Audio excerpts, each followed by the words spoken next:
I had a profound encounter around 5, 6 years old. It happened to be Easter Sunday. I was at my grandmother's house and went upstairs. I had this like hologram, this pop in. It was in my room of this man that I didn't know anything about or who he was. I know him to be Jesus now, and he's very high frequency.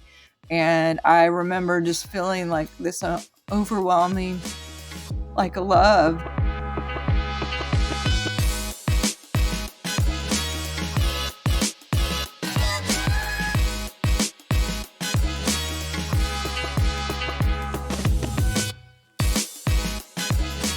Welcome to the Awaken Magazine podcast, where influential conscious leaders come to share the real stories behind their spiritual journeys, as well as how they're helping others awaken to love. I'm your host, David Trotter, and today I'm excited to share with you a conversation with Dr. Sharnael Wolverton Sehon. She's a naturopathic doctor and author of the best-selling book, The Science of Miracles.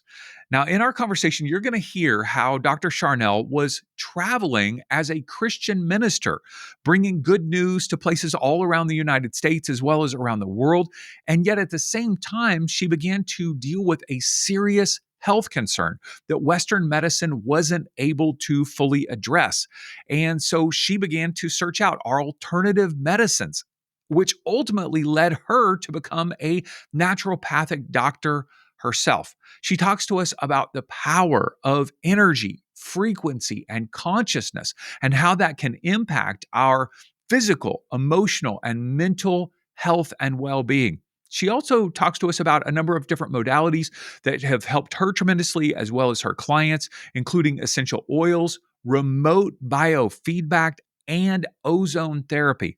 And she shares with us a special message from two light-filled beings that you do not want to miss. Very impactful conversation. And hey, if you are drawn to spiritual conversations that go beyond the surface, you're in the right place. And I encourage you to subscribe wherever you are listening or watching. Subscribe on YouTube, Spotify, Apple Podcast, and share this conversation with a friend. My guess is you know someone who would benefit from Dr. Sharnael's life story and wisdom. All right, let's dive into this conversation with Dr. Sharnael Wolverton Sehon. Sharnael, it is great to see you. Thank you so much for being with us today. Thank you so much for having me. I'm really excited about this. Yeah, I am so curious about your spiritual journey. You have been on quite a journey. All of us do it in some ways, but yours seems very profound, very interesting. I'd love to hear a little bit about even your upbringing. Did you grow up in a household that had faith or spirituality a part of it? And maybe take us through the progression of your life, if you don't mind. Yeah, that's a great question. My parents, I do remember going to church a few times, mostly like Easter, Christmas, those kind of things. But not specifically. Like I didn't have a Bible until I was 13. And it was a Lutheran or Protestant type. I guess they called it more Protestant because we were military. And so they didn't have like Baptist and this and that. It was pretty much you could go to the Catholic or you could go to the Protestant. And that was a big kind of free for all of what all the things are that are not whatever everybody else is. But I had a profound encounter around 5, 6 years old. It happened to be Easter Sunday, whatever Easter is. And if that's the real day, who knows, and all of that. But on the actual calendar of reality here in this world that we're in this time zone, I was at my grandmother's house and went upstairs. There was a lot of company downstairs, and I had this like hologram. I'm gonna get like emotional. This pop in. It was in my room of this man that I didn't know anything about or who he was, and then later saw him on like a statue, like a bronzed kind of cement colored statue on my teacher's desk a little bit later in life. And I was like, who's that guy? Because I knew that was the guy who came in my room. And it was very interesting. Oh man, I'm getting emotional. I know him to be Jesus now, and he's very high frequency. And I remember just feeling like this overwhelming, like love, just in every cell of my body. That's my language now. At the time, it was kind of more difficult to express what I was seeing, and that shifted a lot of things for me as a kid. I went and told whoever what I saw. I didn't I really was know. just gonna say, who did you Yeah. tell? What was the next step out of that?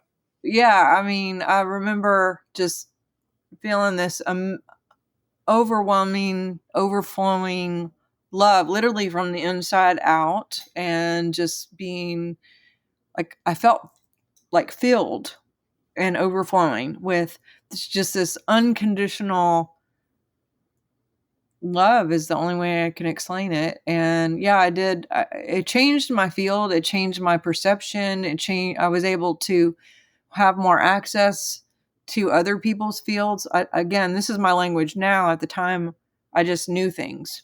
I knew things that I didn't know before. I knew things about people. If I would be around people, I had more access to their field and understood and could integrate and would tell people, oh, that guy is doing this or that guy's doing that. And it just opened up a lot for me on in my field, on my actual biofield at the time. So, anyway. My goodness, thank you for sharing that. And so you started having this kind of connection or access to other people in their lives and their biofields. How did that begin to, like, I don't know, take shape as you grew older? Did you study more in that path, or did you go more down the Jesus path, or how did that play out for you? Yeah, I didn't know anything about the Bible, really, still. 6 years old or whatever, 5 years old. I just knew that I felt at that moment that my purpose. Why am I crying? Um, I just knew I wanted to be like that. You know, Mm. I wanted everyone to experience that and to know that kind of love, and I wanted to feel it all the time. I wanted it to stay. Mhm. And so I didn't actually know how to make that happen at the time, but I looked for it. I was very, very much searching from an early age, and just truth was a big deal. Being honest, having integrity, and just being kind and generous to others, and looking for others with that same frequency. Mhm. Again, I didn't use words like that as a kid. It was just so much information. It was a lot of overwhelm, I think. But yeah, I felt like I just want to be in a mission of love and truth, and you know, um, I felt in my heart like there's got to be some vocation where I could just like be um, in a facility or a vehicle of being able to bring that to other people somehow.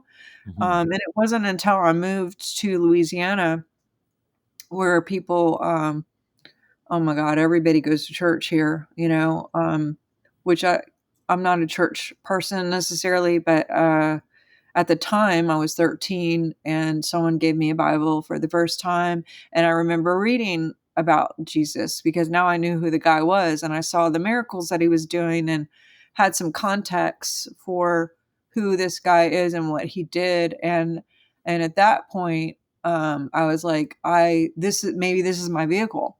Maybe this is how it looks. I'm going to, be in ministry. And in my sophomore year of high school, I actually, walked down the aisle and devoted my life to the vocation of ministry full time, Mm. and thought that that was my route. Mhm. So I went to Bible school, went to seminary.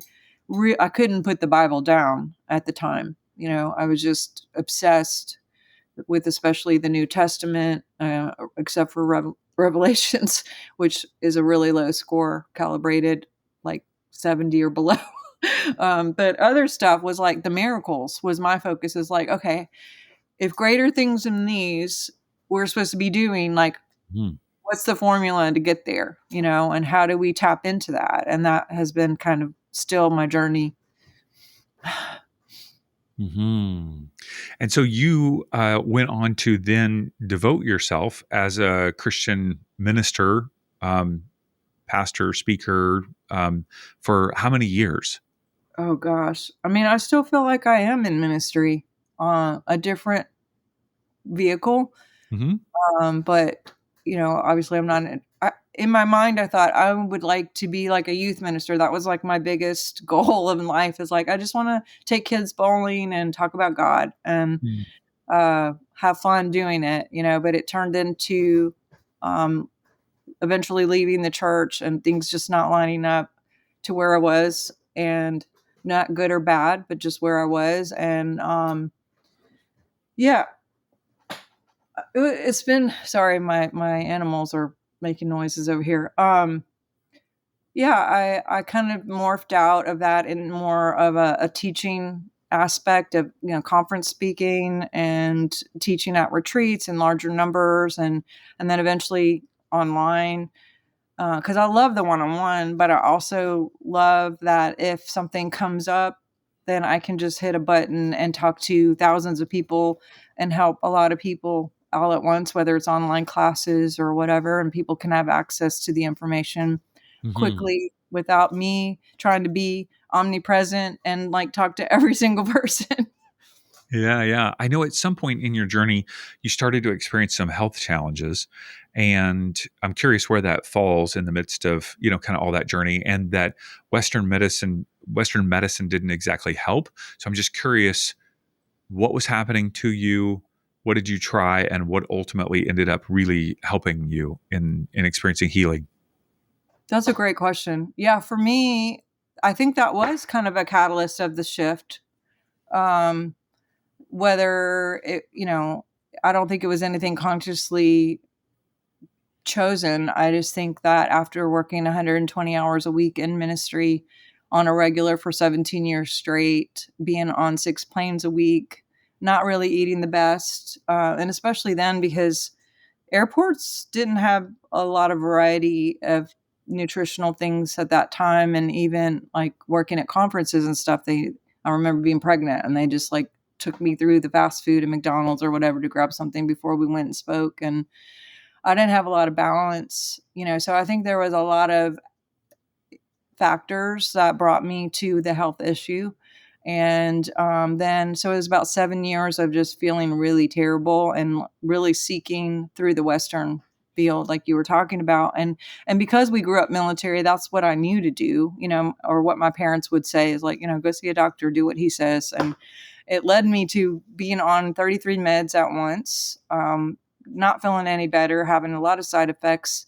And it didn't start out, hey, here's 33 meds. It was like, here's one. And then that led to, okay, now you have side effects. We need more. We need more. And it just turned into a circus. And mentally, traveling with a suitcase full of, meds and being like, don't take this together. These have to be at night. This is in the morning. These got to be with water. This has got to be with food, like mental gymnastics of figuring out how to take all these things. And I got really tired because I went to so many people and I was still not feeling well. And I was actually teaching a course on dreams and visions in another state. And I had all like my stuff laid out. The host, I was staying at her house in this case, and she saw my lineup of everything I was taking, and she's like, "You should go see this guy." And I was really not like not wanting to see anyone else. Like I Mhm. was feeling very hopeless and really feeling like why. And but I felt finally was talked into going, and I'm really glad I did because this guy happened to be an MD, but he was also very conscious and is conscious of frequency. And I had already been teaching on miracles and quantum physics, and he totally walked in that, and then but was also a pastor on Sunday. Hmm. And so it was a perfect bridge for me to spirit and science, and seeing that in human form, like right before me, that you could do both. And he led me to a lot of modalities that were more natural, and introduced me to a lot of different. machines and things like we know it now as like biohacking, but this is like 2008. So that biohacking things like PEMF and ozone and lasers and hyperbaric chamber, that wasn't a common thing so much back then, at least for me. And Mhm. so I started these modalities and actually started using essential oils, which if you have the right one, there is frequency involved, and it was shifting my field. It was shifting my body. It was shifting my consciousness, and it still does. And that uh, 16 weeks of working with some of these things, especially the essential oils, I had this. I mean, I was off 33 meds. I dropped 80 pounds. Um, which when we are holding on to trauma, which I had a lot of and I didn't know, the oils help with the limbic system to release those assignments to the physical bodies and the organs. And once I could get loose of those assignments from the trauma that had happened in my life, I was able to think better and not be needing any of these things. My temperature changed physically in my body, and when we hold on to trauma, we tend to hold on to weight. And so, without even changing my diet, I dropped 80 pounds, and I was like, what is going on? So then I was kind of like, well, maybe I should like not drink 8 Coca-Colas a day and not eat a bag of Doritos every meal and, call that food. And so I kept getting these dreams about going to school to be a naturopath. And I had never even heard of that. But because I had met this doctor, he had introduced me to a couple people who were NDs. And that was just like, what? And as we shift, more people at that frequency come in, and Mhm. I was shifting so fast that all of these different people were coming in my world. And I was literally on a plane going to a conference, and I just said in my mind out loud, like in my mind, um, God, do you really want me to be a naturopath? Like, go back to school. I was 37 years old, had 3 kids. I was a single mom. And I looked out the window, and on the tarmac, it had this little cone thing with arrows, and it said MD that away. And I was like, No way.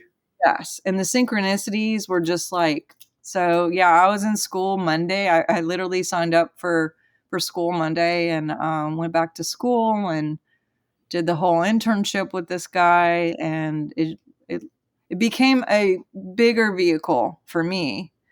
And to be able to, because healing was a big part of my ministry Mhm. and all of our ministry. All of us are in ministry, whether we think we are or not, because the word ministry is just, to love on people and to serve. And so you could be in any vocation and still be in ministry, but if you choose and when you choose. But now, after getting through school and actually becoming a naturopath, I actually went to school not to open up a practice, but just to learn for myself more techniques and modalities and understandings of things so I could help people. Because when I got better, David, I was going back to the same conferences that I taught at for year after year, and people weren't recognizing me. I literally walked into Mhm. Holland, a meeting I had done every year for years, and had my suitcases. The taxi dropped me off. I went up to the registration table and I said, "Where's the green room?" And they were like, "Oh, you need to register." And I was like, "What? I'm the speaker." And they didn't recognize me.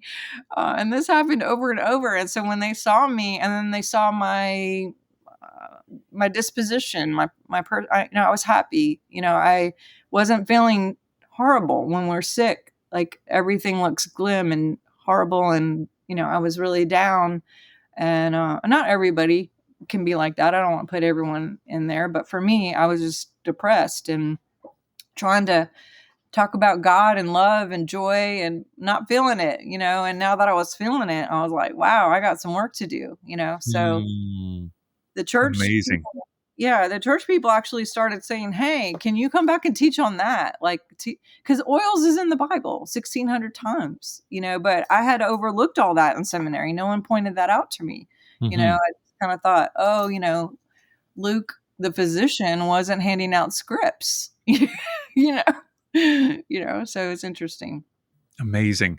How did the people that you were connected with in the church accept or navigate that transition with you, because some of the language that you're using is different than that context. I've been in that context, and the language can be really tight oftentimes. Like, you can't use a single word that would be like a trigger of like, that's unacceptable, kind of thing. Oils, okay, that's in the Bible. Christians seem to have accepted oils pretty Now, well. Yeah, now, yeah, yeah. in But 2008, not so much. There were a lot of churches that canceled me that said, this is the devil. This is witches use essential oils. What is she doing? mhm, I also had a machine at the time called Zyto, which was just an electronic, like, one-way biofeedback. Biofeedback normally does two ways, but this is a uni technology that can show diagnostics. And they were like, "Oh, that's the devil." And I'm like, "Well, you'll do an X-ray, but I can't do this." And you think that it's the devil. And mhm, so I started doing a lot of, when I would come home from these conferences, I would have 100 emails of people saying, how can you help me? wow, Or how can you help my sister or my brother or my friend? And so some churches were very open, and other churches were scared scared. mhm, And, it was hurtful. Um, it was very hurtful. And I took it personally when I shouldn't have. But also it didn't change my path, because mhm. I had this encounter again, another encounter that really put me into a more anchored position of, like, no matter what you say, I'm going to do this. And So do you mind sharing that with us? Like, what happened? yeah, I was really on the brink of, my partner at the time was had left, and I was in this middle space of ministry and finishing school and trying to just navigate all my emotions with how the church was acting. The divorce didn't help. We were on TV at the time. I was on international television for our conferences, and I had a kind of a interview, sit down kind of Christian Oprah kind of deal. And because of all of this, they canceled me on television after 3 years. And so I was like, just really, really, I guess, reevaluating, like, where am I? What am I going to do now? Like, what is the next step? Do I open a practice? Do I keep, what do I do?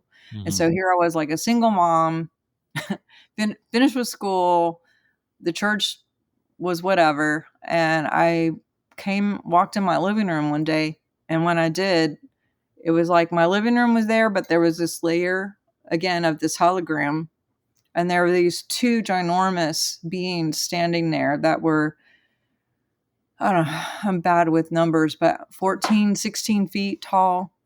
And again, their essence, light beings, kind of this iridescent Easter colors, uh, look like little atoms of just like in and out flashes. But so nothing I could touch. And I probably wouldn't have it anywhere because I was terrified. I was very afraid and yet drawn. Um, and I remember just thinking, am I dreaming? Is this real? Like, what's happening? Because it was my living room, and yet there was this other thing I could see of and it wasn't just these two beings, but there were these ginormous books stacked tall and a desk, and it was very antique looking and just beautiful. And I remember the one looked kind of female and one looked a little more masculine. And the girl, came around and sat at this desk, and she opens this book, and I'm curious. And I can't stop myself from walking around and, like, tiptoeing up, because it's a really tall desk and she's big, and I'm like looking to see, like, what is in this book. And it was name after name after name of records of people who were healed of different things, and most of them were essential oils. and is like what they had and how they healed and what the date was, just on and on, just records and records. And I was like, whoa. And I remember feeling overwhelmed, the same feeling I kind of felt at that little kid thing that happened on Easter. And I remember I heard her, not even like words, but I heard in my mind, I heard her say, "What do you want?"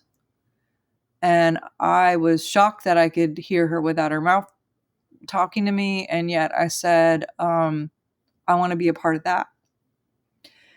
And she looked at the other guy, and the guy was like, okay. And, she was like, okay. And then she slammed the book.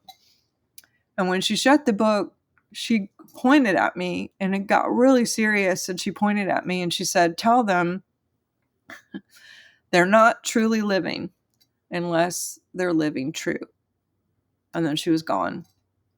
And actually, she slammed the book after, and then everything was just gone. Like, the books were gone, the desk was gone, they were gone. It was like it never happened, except for me. I was shaking from the inside out. Like, it was like a vibration that I don't know how to explain.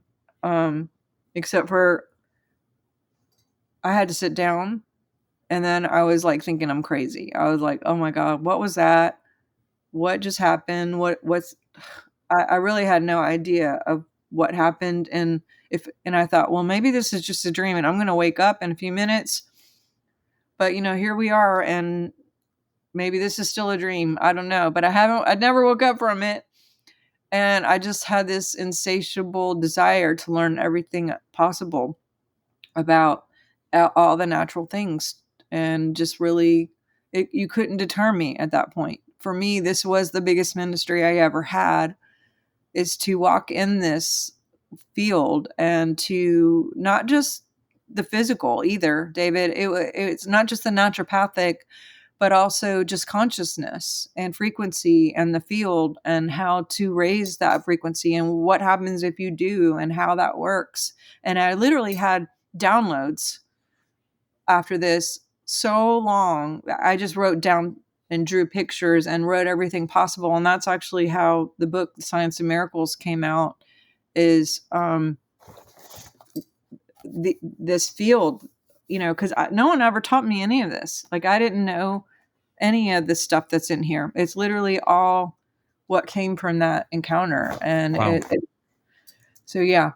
Amazing, amazing. I want to read the very first few lines in the preface of The Science of Miracles. I started laughing when I read it. It's like, you can't pee in the pool and hope it doesn't get everywhere. By the same token, smoking sections at restaurants, it's ridiculous to separate them from the rest of the dining area because it is obvious that smoke gets everywhere. With energy, it is the same thing. So I'm curious, help us understand these metaphors a little bit more. Like, how does that pertain to energy? And then you've used this term biofield a couple of times with us already. I'd love to hear more a bit about biofield as well. Yeah, I think, at least for me, I was speaking for myself, I had segmented, like, churches over here, education, Western medicine, all of these separations, when really everything is everything. So when we get better physically, that changes the numbers in the field to get a better match to come to us. And when we clear out whatever needs to be cleared physically, then we clear the field for something new to come in. Like, for example, parasites. If we have physical parasites in our body, which I do a lot of these free monthly parasite cleanses. I call them fix your shit. That's what we call them. Sorry if I can't say that, but I just did. You can say it. Uh, so when we were doing these cleanses, I would do these exit questions, and the common denominator of everyone not only feeling better and having energy and sleeping better and getting clarity in their mind, but they were seeing, like, the narcissistic husband calm down or got normal, whatever normal is, or maybe the bullying at work stopped, or money came in. that was owed to them from a long time ago, or different things in the physical. And it made sense all of a sudden, because it's like if we have parasites, that has their own energy, they're within our body, that sends a message to the field, and it signals that that person is a good victim and a good host. And so those who tend to perpetrate, those who are on the map of consciousness, I refer to David Hawkins' map of consciousness, those under 200 they don't even have a field. So you don't even start making a field until you're at 200. Until then, you're literally just to feel alive.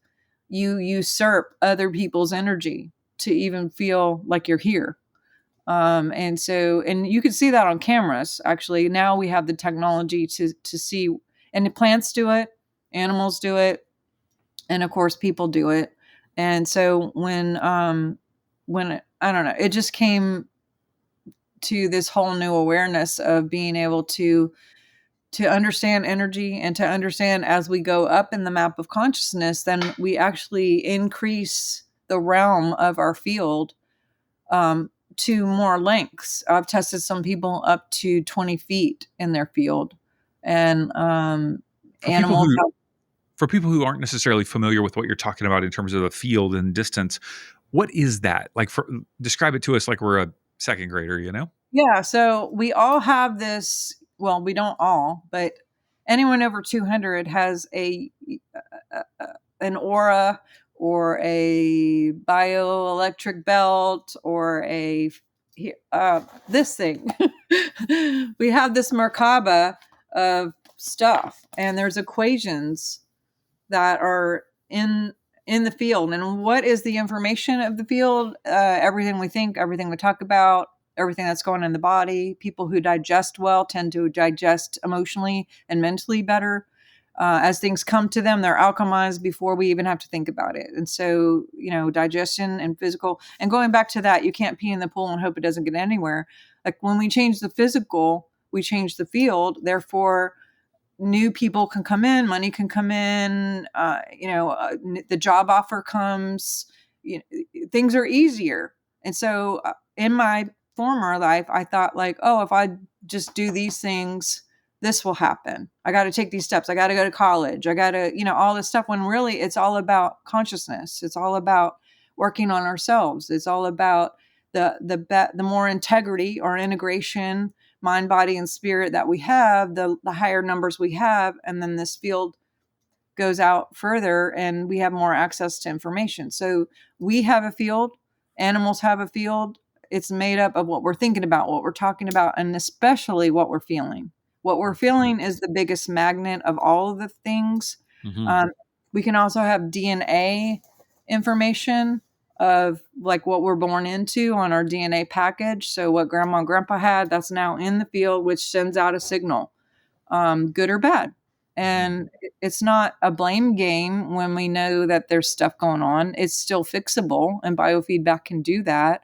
And other things can do that. We can cancel karmic, merit and things like that just by making some subtle changes. Mm-hmm. But with every level that we go higher on the map of consciousness, I didn't even know this until literally like 3 years ago, is as I started testing people, and as they would go up, their field expanded.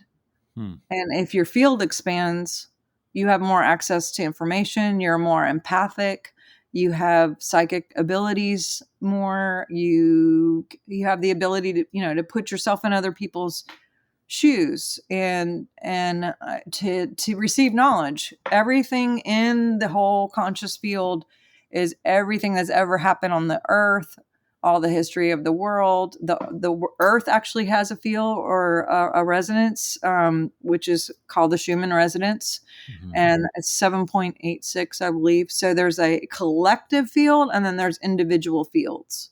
And when we are above 200, we can access all the information that ever was, Mm-hmm. and have that ability to know things, see things, get clarity, and what have you. Amazing. Before I stepped into this whole world of kind of more of a broader spirituality when I was a pastor, I would notice that there were certain people in my church who there would be one calamity after another would come their way. And I was just like, you just know, it's like, oh, there's that family again. Like, it's just like the car accident. The kid had a problem. They had a health issue. They had a financial problem. Their roof, And I remember just going, they're attracting that somehow. And I didn't know how or why. And it's not, I didn't want to blame them, like it's their fault. But at the same time, I'm like, why are they getting all of the issues? And I'm not seeing that in other people's lives. And, now I know, oh, they're attracting it. It's their field, right? You talk Yeah. about in your book the difference between reacting and responding to life. How does that play with our energy or our biofield? Yeah, so those under 200 would be more reactive. And you could see the pathways of the brain are very direct and go straight to emotions and pretty quick. There's not a slow process. I mean, all of the brain goes straight to emotions, straight line, and there's a reaction versus a response. If you think about pharmaceuticals, you can have a reaction or you can have a response. Reaction usually has this common thing of like a bad thing, and we can explode and be reactive and emotional, or we can respond. And so left handed people tend to be more right brain dominant and vice versa. And the more we can get in our right brain, the things slow down a bit. And the higher we are in consciousness, the more access that we have to that right brain and or the field of consciousness. And so it can be annoying sometimes because even things like, are going to wear the green shirt or the red shirt, we have to think about it. We slow down because we know everything means something. It's like, well, what is this going to mean? And how do I feel? How do I want to express myself today? So you might take a little slower response and a more, I guess, wise, thoughtful, calculated response. Mhm. But yeah, with the field, you're only going to get a match to what you are. You can't be something that you're not. And Mhm. so we have the things that we're thinking about. We have the things that we're talking about. We have the things that we're feeling. And when you're talking about this church couple, it could be that they had some DNA kind of seeping out that had some negative energies that brought those patterns. And Mhm. or maybe they had parasites or were, some entities had come. We can attract entities if we're doing anything with addictions, pharmaceuticals, terrible cleaning supplies, EMFs, like bad electronics and not having protection on our phone and things like that from the 5G that'll lower consciousness and bring in entities. We'll get a match to those entities, and entities will bring confusion and disruption and, all kinds of things like you were mentioning with the car accidents and what have you. So to be super mindful of what you're eating, what you're drinking, what you're talking about, because you can even take two steps forward and you could be thinking about, you could be like, okay, I'm going to do mantras. I'm going to think all these good things. I'm going to say them with my mouth. But if the heart has even a little bit of negative of like, oh, but when grandma tried that, I noticed she failed, and have like the fear escape and seep into the consciousness. And that gives these like two step forward, one step back kind of Mhm. equations. And I Mhm. have this picture in my book. I call it energetic purgatory because it's like you get stuck, and it's Mhm. like, how come good things will happen and then like all of a sudden bad things happen? Like you think you Mhm. have a business deal and then they pull out at the end, not you, but a person cancel Mhm. clear. So how you feel is really important about it. Because your feeling is the biggest magnet to you. So even if you're doing all the right things, saying the right things, thinking the right things, how you feel about it is going to bring the most to you either way. So Mhm. physical issues, heart issues, emotions are a big part of my practice. Is just making sure people are in joy, joy Mhm. and love and peace and ease. Mhm. Those things are the pathway to God, really, and Mhm. to God consciousness, inside and out, and making Mhm. those things appear and come through that magnet. Mhm. In chapter 1 of your book, you are sharing about your health journey. And one of the things you write is, I remembered how to hack my miracles. Remembered how to hack my miracles. So I'm curious, what does it mean to remember? And then how do we hack miracles into our life? That's one of my favorite subjects, actually. So I have a whole diagram that I was given when I had that encounter. It's about creating. And so first of all, I love the word remember, meaning meaning again, and member, as in remember God in us, like to be the God that we are again, like to stay. I am love and I stay is one of my favorite mantras. Meaning, I'm not going to do the 2-step forward, 1 step back. I'm not going to be mad 1 minute and then happy the next. I'm going to stay in love as much as possible. And love doesn't mean being a pushover either, because there's integrity in standing up for what's right as well. So I don't want to get that confused. But we send out a wave with our thoughts, with our feelings, with our words, and with the DNA, with every organ of our body. There's all these things that are going out. And then we get an echo wave that comes back. And like with this chart, it goes out, it comes back in, it checks, once, twice, 3 times, like, where are the numbers with this lady? Like, where is she at? And where are we equating? And if there's any hint of maybe not, maybe, or reaction or negative numbers, then they'll go, oh, and it kind of recalibrates, because it's like, okay, if you have a 10, but then you come back and you have a -5, then you're only at a 5 now instead of a 10. I don't know if that makes sense. The book explains it better. But the echo wave is going to come back and calculate, like, for real, where are you in this equation? And if we can have a standing wave of love and truth, then when it comes back, it's going to say, oh, there's no trauma. That's not there. This isn't there. There's no DNA stuff. There's no weird numbers from your thought process. It's nope, she's a 10, and then it stays the 10, and that goes out and attracts more of the 10. I mean, 10's like a dumb number, but I'm just making up numbers just to Mhm. give some kind of a baseline of what we're talking Mhm. about. Sure, sure. But like Jesus is 1,000, so we want to. I would like to be as high as possible. Love is 500. If we can at least get to 500. And with Hawkins, he tested the world before he passed, and 85% of the entire world isn't even above 200. So we Mhm. only have like 15% of the entire population of the world that is even having a field or any access to the information out there to be able to be empathic or to love or to have the courage to love, because 200 is courage and Mhm. truth. And some people are not courageous enough to actually look at themselves and go, wow, I created this. Mm. I know one of the tools that you have in order to help people raise their awareness of where they're at energetically is called a remote biofeedback scan. And so tell us how that works. How is that possible to do remotely? And what does it tell me?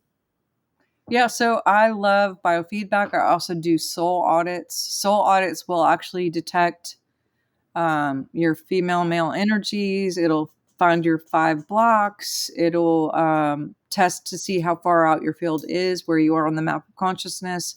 With biofeedback, we basically get a picture, your voice or a person's voice, um, a recording, because we can detect through what they call evox what's going on in your body through your voice, and then the picture of you, we can actually see what's going on in the field. Once we know kind of data and our diagnostics of what's going on, we look at all the physical as well as the emotional, as well as the spiritual. We look to see if there's entities, maybe cords that need to be cut.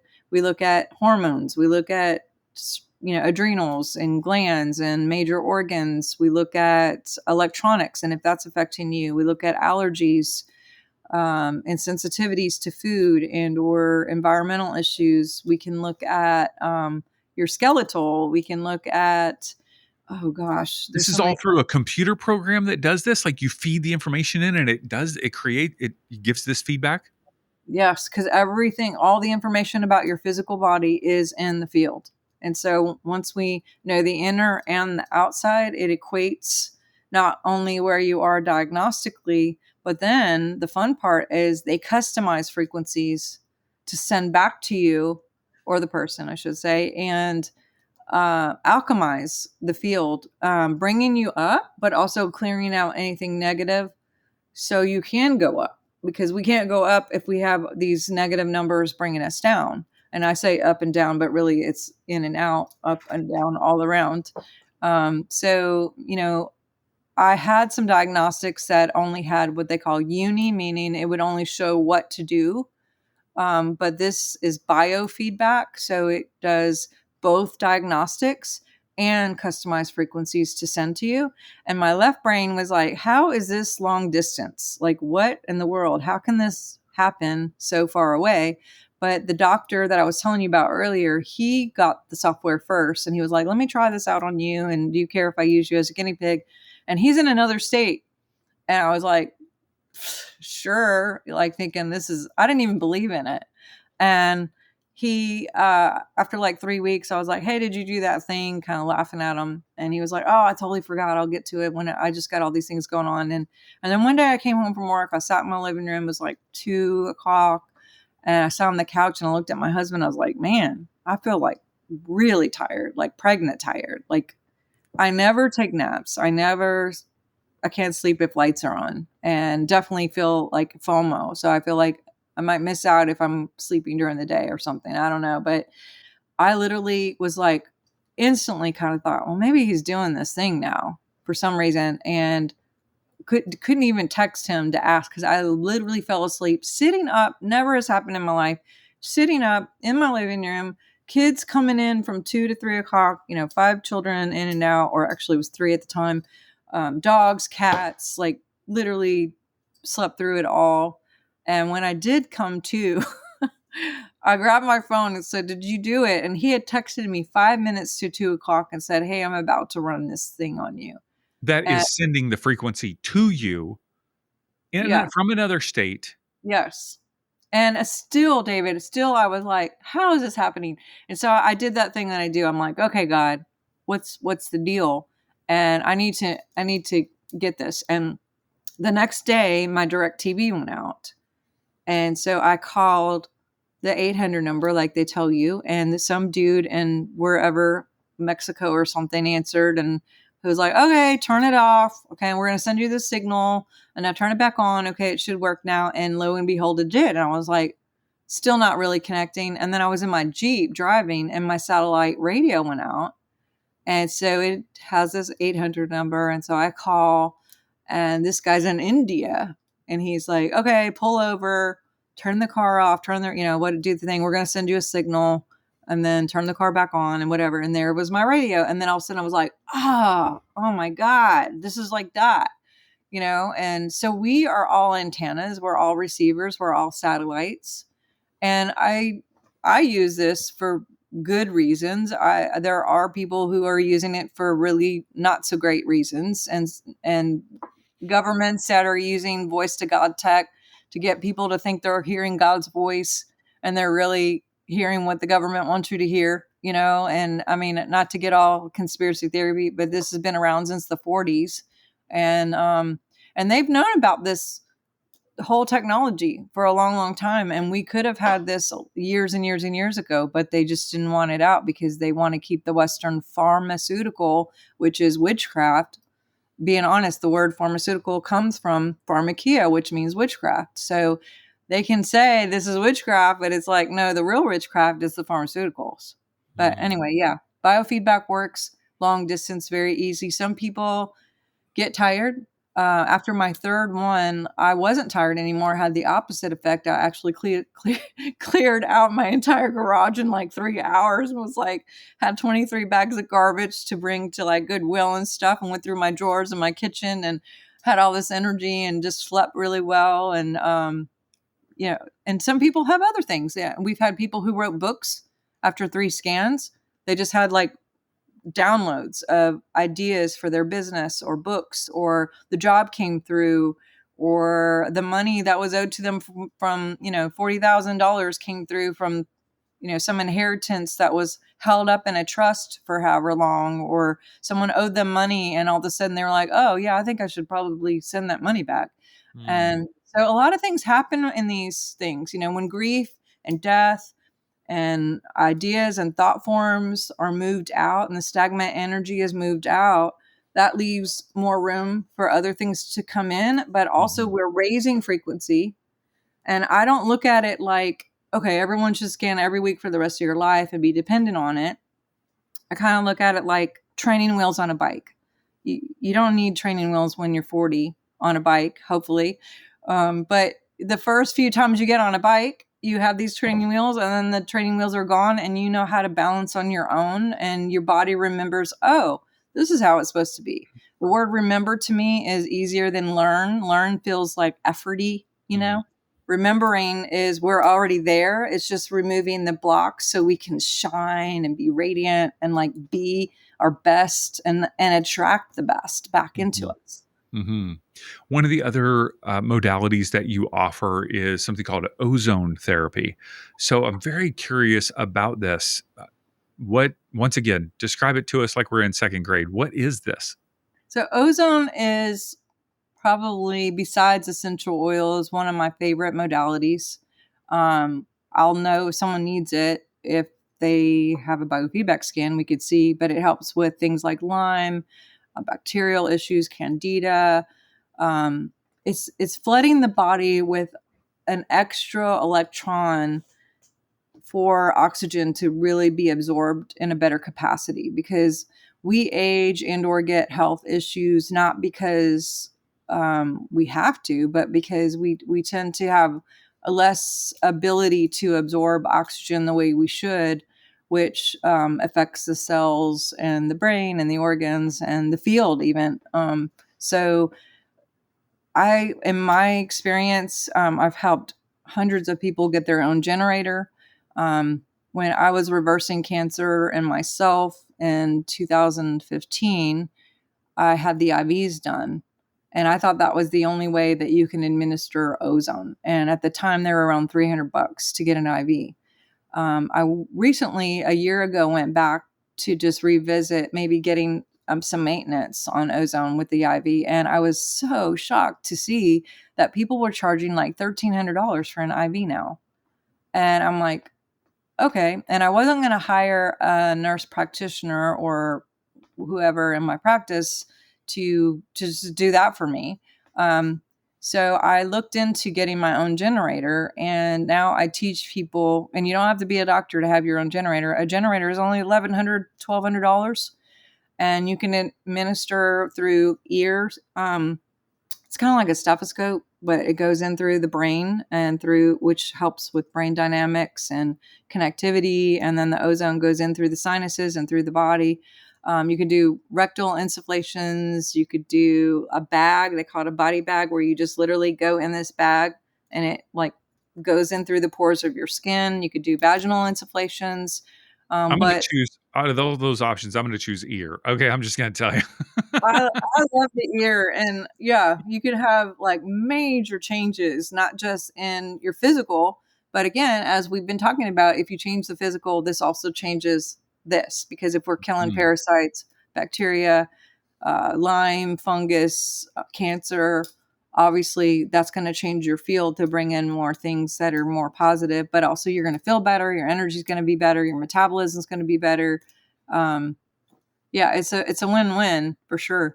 Just to mm, flood the body with all the oxygen necessary to bring you to a higher place. mhm. Before we talk about where people can follow you and connect with you, I'm curious about your deck. You have a deck that's called Crystals, Oils, and Decrees Yes, cards. yes, yes, yes, 80 crystals that you can carry all at one time in a deck as opposed to putting them in your pocket. Uh, yes. Show us a little bit about the deck. What was the vision behind it? How could it help people? Well, I started with the oils and understanding that they had frequency, and then sometimes when I would Google or look up things, I would see that there is a certain crystal that does the same thing. And I was like, wait, what? And again, coming from the church, that was like edgy. That was witchcraft, right? And so I did a deep dive in the science behind the crystals, and also, almost everything that we own: computers, cars, watches, phones, they all have crystals in it. So we're using crystals whether you like it or not. If you guys don't agree with it, too late. You're there. Tesla said they have sound, they have energy, they have life. They are living beings, and they all have their own frequency. And what I found out is if you use an oil, depending on what kind you use and what brand you use, it's really important, because there's a lot of really crappy synthetic, not that could do more harm kind of thing versus the real stuff. But if you use an oil, it'll go past the brain barrier and the blood barrier. But if you're using a crystal with the oils don't record, but crystals do. And that's why they're using a lot of technology. They record. So if you carry a crystal, like I have an agate on me, I usually have something black on me.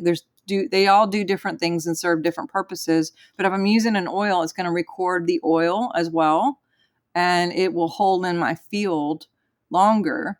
Even if the oil dissipates after 4 or 5 hours, it's still recorded in the crystal.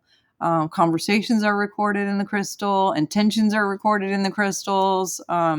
Anyway, so I started looking for a reference guide on something that had a marriage of the oils and the crystals to know what matched on a frequency base, and I couldn't find one. I found references for crystals and reference guides for essential oils, but not anything with the two. So every time I would find something, I had this PDF where I would just add, okay, oh, side note, this goes with that. This goes with that. I started giving it to my friends whenever they were like, hey, what crystal, blah, blah, blah, because they knew I was studying it. And then I was going to make a book. But when I was seeing that doctor, I went to the doctor one of the times, and he kept testing me through kinesiology, and it showed I needed a vitamin D. And so he put the bottle in my field to see if I would go stronger. And instead of going stronger, I actually went weaker.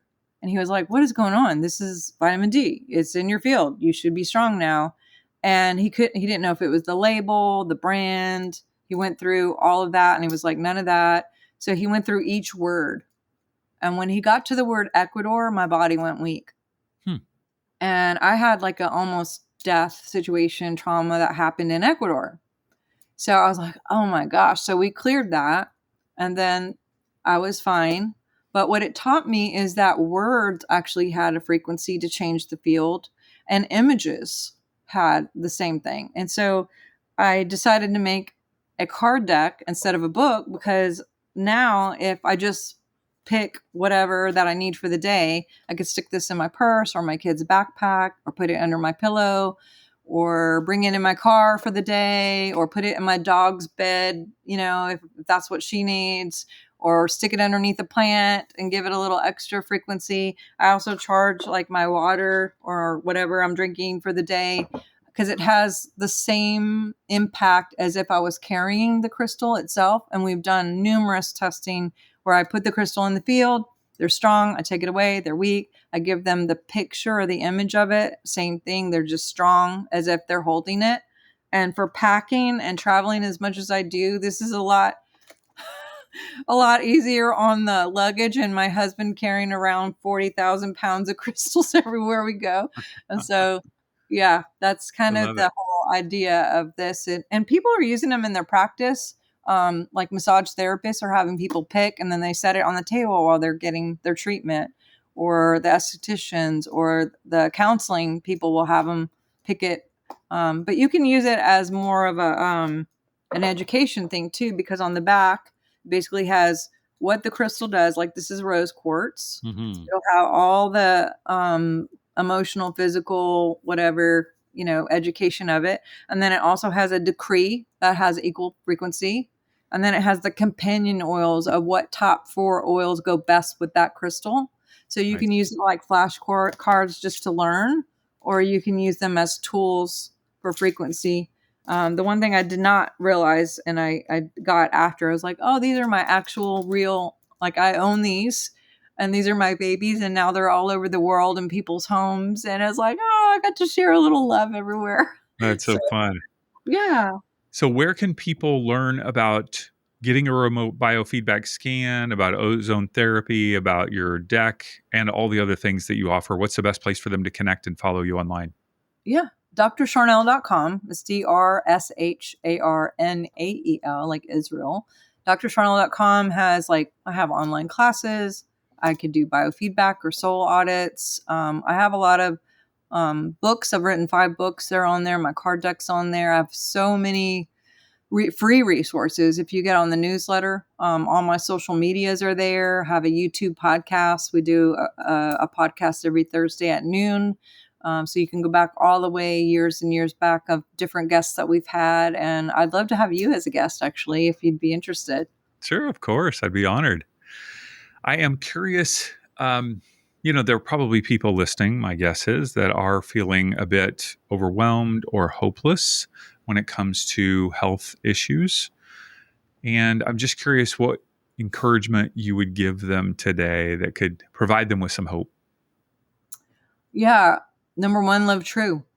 Living true will change your entire inner, which changes your entire outer. And when I say live true, I mean everything you do.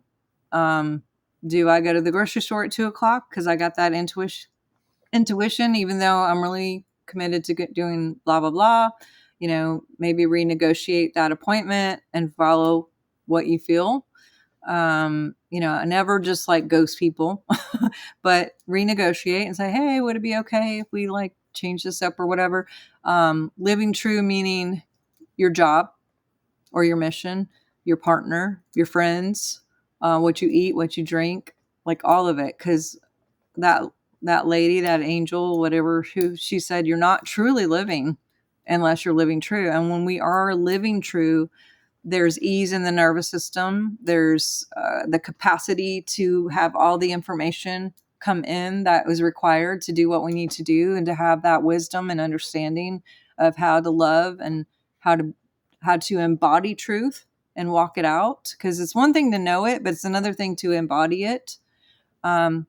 But I know there are a lot of people going through stuff. I mean, I see it when they come in with their biofeedback and their scans are showing all these emotional stuff. And a lot of it, to be honest, David, is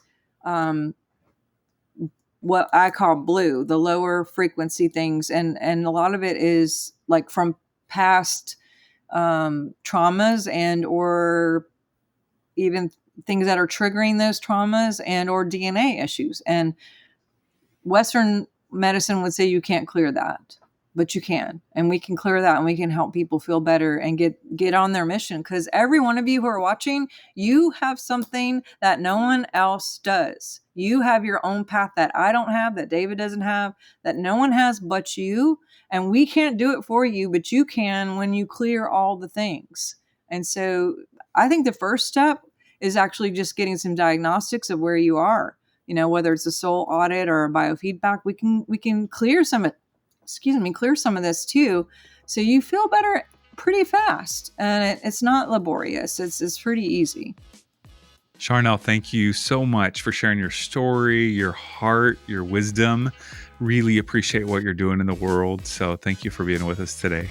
Thanks for being with me. I had enjoyed this so much. I appreciate you and your work and your service. Thanks for listening to the Awaken Magazine podcast. If you enjoyed this episode and our other conversations, would you mind taking a moment to leave a 5-star review and maybe even a comment on Spotify or Apple Podcasts? That's one of the ways that you can give back to the show and help us reach more people. And of course, feel free to share the episode with a friend.